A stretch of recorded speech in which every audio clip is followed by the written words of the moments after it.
There's a lot happening right now in the world of money and technology. AI is everywhere. It can track your spending, categorize your purchases, optimize your savings, and tell you exactly what to do with your money. And in a lot of ways, that's incredibly helpful because for a long time, the logistical side of money was the barrier. Tracking, organizing, remembering, trying to hold all of it in your head. And now, with AI personal finance tools, budgeting apps, and money apps that sync everything automatically, a lot of that can happen for you quietly in the background without effort. And that's powerful. It really is because it removes friction. It gives you visibility. It creates structure. And for many people, that's the first step towards changing their financial habits. But here's what's interesting. Even as the tools get better, even as AI becomes more integrated into financial planning, a lot of the underlying patterns don't actually change. People still overspend. They still avoid looking at their numbers. They still feel anxious making decisions. They still go against what the app is telling them to do. And that's the part that doesn't get talked about enough. Because when we look at money struggles,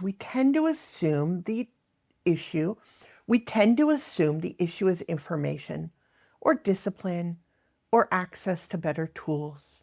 So we think, if I just had the right budgeting app, or if I just followed the plan, if I just optimized things a little bit more, then it would all fall into place.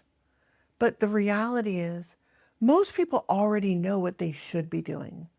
Spend less, save more, stick to the plan.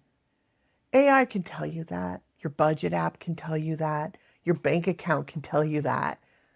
And yet, in the moment of decision, something else takes over. And that's where the real work lives.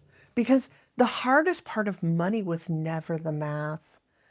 It's the moment where you're about to make a decision and something pulls you one way, even when you know what the right answer is. It's subtle, but it's powerful. It's the moment you open your phone to check your budget and instead you close the app.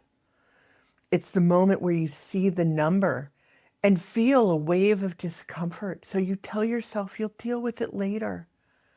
It's the moment where you're about to spend and there's a tiny pause, but you override it.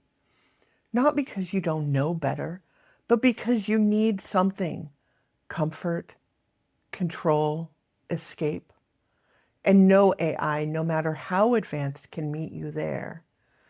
AI personal finance tools can say, don't spend this. This isn't in your budget. You're off track this month. And that's useful, but it can't sit with you in that moment where you feel overwhelmed and help you understand why you want to spend. It can't recognize that maybe you had a long day, your nervous system is tired, and you're not actually looking for the thing, you're looking for relief. It can't gently slow you down. It can't help you stay present. It can't help you build trust with yourself. And that's the gap we're in right now. We have better tools than ever, smarter budgeting apps, more intuitive money apps, AI that can optimize nearly every part of your financial life. And still, the human side of money is largely unsupported.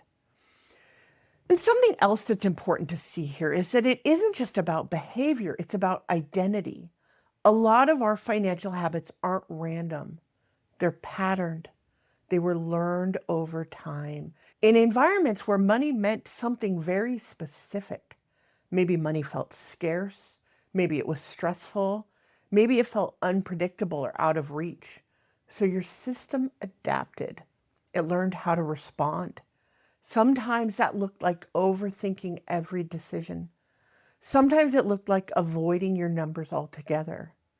Sometimes it looks like spending in moments where you need relief, even when another part of you is saying, That isn't what we said we would do. And again, AI can track the behavior, but it can't understand the meaning behind it. It can't see that when you avoid your bank account, it's not because you're irresponsible. It might be because at some point looking at your money felt overwhelming or even unsafe. It can't see that when you overspend, it's not lack of discipline. It might be one of the only ways your system knows how to create ease in the middle of a full, demanding life. And when we only approach money through optimization, we miss that. We try to fix the behavior without understanding what the behavior is trying to tell us. So we end up in this loop where we set a plan, we break the plan, and then we make ourselves feel wrong for it. And over time, that erodes trust. Not just trust in the tools, but trust in ourselves. Changing this is where the shift really begins. Not in tightening the system, but in getting curious about what's actually happening. So the next time you notice yourself going against your plan, instead of immediately trying to correct it, you can pause. Ask something simple. What is this moment asking for? Not what is the app saying, not what do you think you should do, but what is actually happening right here? Maybe the answer is rest. Maybe it's support. Maybe it's something as simple as needing a pause before deciding. And from that place, you can start to respond instead of react. And that's a very different way of relating to your financial habits because now you're not trying to control yourself. You're learning how to understand yourself. And when that understanding is there, change becomes a lot more sustainable, a lot more honest, and a lot less exhausting.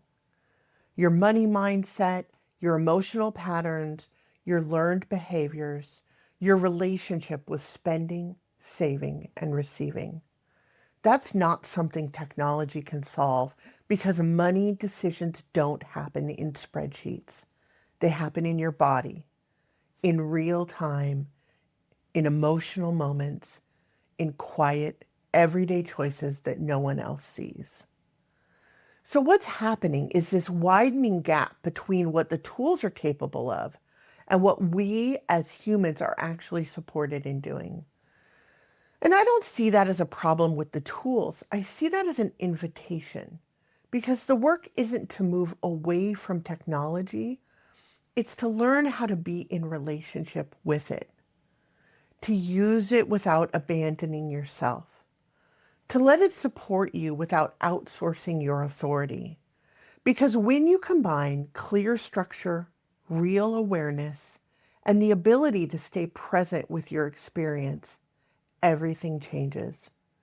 Now your budget app becomes a mirror instead of something you avoid. Now your financial habits start to shift, not because you're forcing them, but because you're actually with yourself in the moment they're happening. Now when the app says don't spend, you can pause and actually listen, not just to the rule, but to yourself.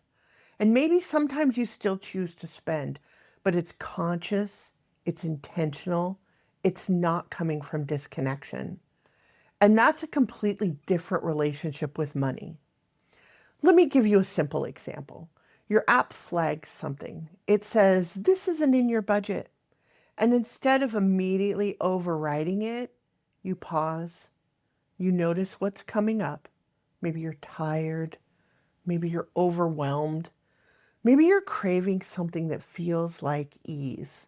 And instead of judging that or trying to shut it down, you just acknowledge it.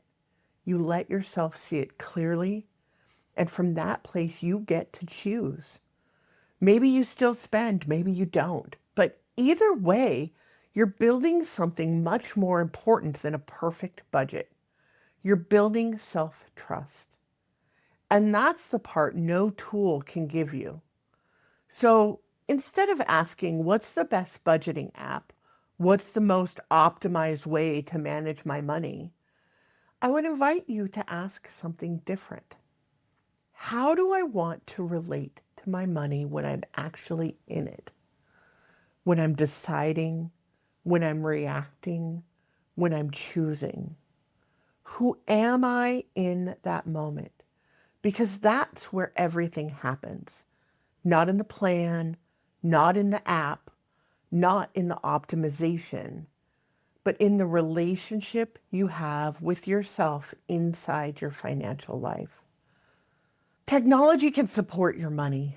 It can organize it, track it, even guide it, but it cannot replace your relationship with it. And it definitely cannot replace your relationship with yourself. So if you're someone who has tried all the tools, all the systems, all the strategies, and you still feel like something isn't clicking, you're not doing it wrong. You're just at the edge of where the tools stop and the real work begins. And that work isn't about doing more. It's about relating differently to your money, to your choices, to yourself.